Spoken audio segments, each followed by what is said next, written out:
Hello, and welcome back to the Utah Tech Leads Leadership Series. Today we're joined by Kyle Muir. Hi, Kyle. How you doing? Pretty well. How about you? I'm doing great. So tell us a little bit about yourself and your company. So PowerBx is a workspace technology provider. We help companies source, book, manage workspace technology for their distributed teams. Um, and at the end of the day, we're a solutions provider that packages up space management solutions for anything conference room booking, space utilization sensors, hardware, software, and then we'll deploy that on site. That's fantastic. So how did you stumble into this, as it were? It was kind of, I guess, a series of larger stumbles. I back in 2014, well, actually, no, it was 2011 during my MBA program, I linked up with an individual, Scott Paul. Probably many people kind of tuning in know Scott Paul.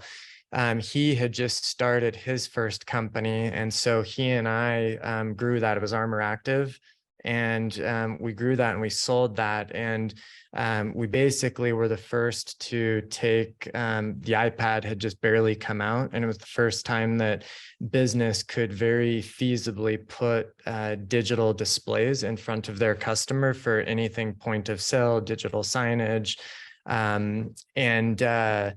yeah, so we were the first to basically do that. And the current company that I'm running, PowerBx, and the way that space management has evolved involves kind of the future evolution of the way that early displays like the iPad were used in office environments. And so yeah, that's how the individual who started PowerBx knew about our story, reached out. I came on as a CEO consultant and then ended up, taking an equity position and yeah, continuing we call it Armor Active 2.0. That's fantastic. So tell us a little bit about your leadership style and like things that you think are really, really important when starting or running a company here. Um, yeah, so I think uh relationships before execution, I think, is probably the first thing that I would speak to. And that could be as simple as a co-founder relationship which I think is essential if you're starting from a company from scratch. But even if you're looking, say you're an individual who focuses on companies that are in maybe that like series A, B, C phase, looking to IPO at some point in the future, the same principle applies: relationships before execution, because ultimately it's the relationships that will drive the success, not the idea or kind of secondary execution. So that'd maybe be the first thing. Along with that, people before ideas. The individuals involved are always greater and more impactful than the idea. That's why you have a lot of shitty businesses out there. It's because they're driven by really great people. And then there's a lot of ideas that are amazing, phenomenal ideas that never come to fruition because the individuals behind them don't have the skill sets to bring them forward. So that's another one that I like is hard skills before soft skills. And I especially in my generation, going to like MBA school and just education in general, traditionally, and we didn't even have entrepreneurship programs in my college and MBA experience. And I think it's really important for anybody to focus on learning hard skills in an education academic environment or in their personal life versus soft skills. Even if you're in a field such as public relations, I think it's really important to have hard skills that back up your soft skills. And then the last one that I like is the idea of, and this kind of, I guess, is reciprocal, but either like plant where you plan to build or build where you plant. So those are a few that I'd say. A lot of local investment there for sure. So you mentioned education a little bit. How do you kind of stay up to date, not just on trends within the tech community, but on your own skills and the things that you personally find valuable? Yeah. Um, yeah, that one, I've had to work on. I have for my business, and I've done this with all businesses that I've been involved with, but I come up with a basically like a keyword list, basically similar to like what you do if you were managing SEO, but I come up with like industry keywords, and then I use those keywords. I subscribe to like Business Insider, Wall Street Journal. I keep tabs on, Utah tech leads and articles that you write. Build Utah is another one, and then to me, Build Utah is specific to PowerBx, Commercial Integrator Magazine, and then I'll go in and I'll, with my keywords, every week, every couple of weeks, I'll search for those keywords and just make sure that I'm saving, reading, and in some way integrating articles that are written with my industry specific keywords. So that's one. And then I'm also pretty keen on liaising with just like relationship liaising. So people, I don't like calling it sales. And I think that it really does become like relationship building or relationship liaising. But I very actively take what I learned from my reading or my keyword research, and I use that to engage with relationships that I care about.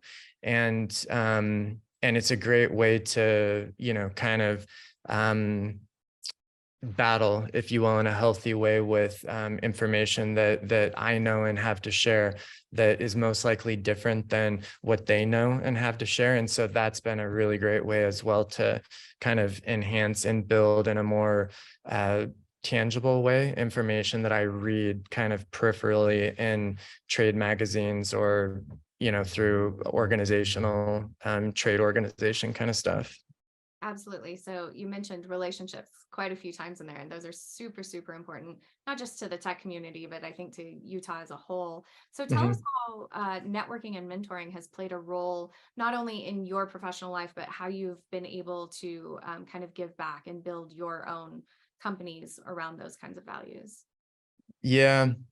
Um, I think the number one thing, especially kind of thinking more broadly in terms of the future of technology, I think value, particularly in the form of service, is monumental to the future of our human existence. It's a very big statement, but I think historically it's been really easy to get away from providing real value, either because you have some sexy piece of tech or you have this really, unique hardware thing. And I think we've just, especially with the advent of or more the proliferation of AI in our daily lives, I think value is going to be monumental, and an individual's ability to understand their value and know their purpose well enough to provide value to another human on a one-to-one basis through technology or through like just direct interpersonal interactions. I think that that's going to be the most important thing looking forward.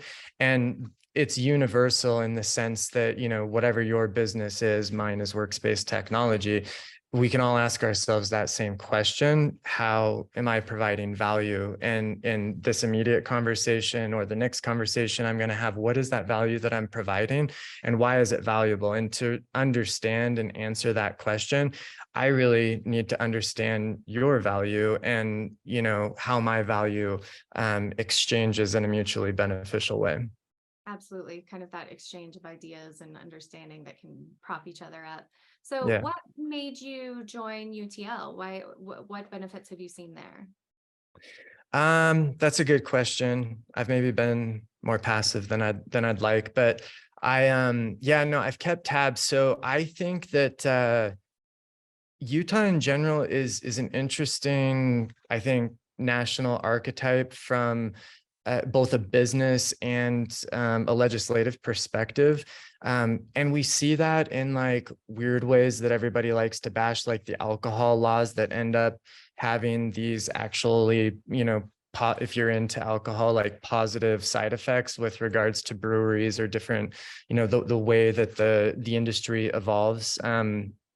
Just as an example. And I think the same thing's happening in tech. And I think UTL is an example of how Utah, from a legislative perspective, is able to influence government with technology in unique ways that no other state is doing. And on top of that, we have a very strong tech base in Utah to sort of like back up what we speak. And so for myself personally, kind of with that backdrop in mind, running a company that at the end of the day is a technology integrator, I'm and most of our stuff currently is mid-market, enterprise, out of state. So UTL for me has been an answer to, how can I better network, connect, and liaise with technology integration opportunities here in the state of Utah, and participate, add value, kind of going back to that other question, how can I add value on a local front with people who are, in my community? Absolutely. So last question, if you could tell the baby version of yourself one thing, what would it be? I think it'd probably go back to the other kind of most important skill set questions, but I think if I'm talking to a baby, it would be that idea of hard skills before soft skills. And like an example of that is like learn to walk before you can run.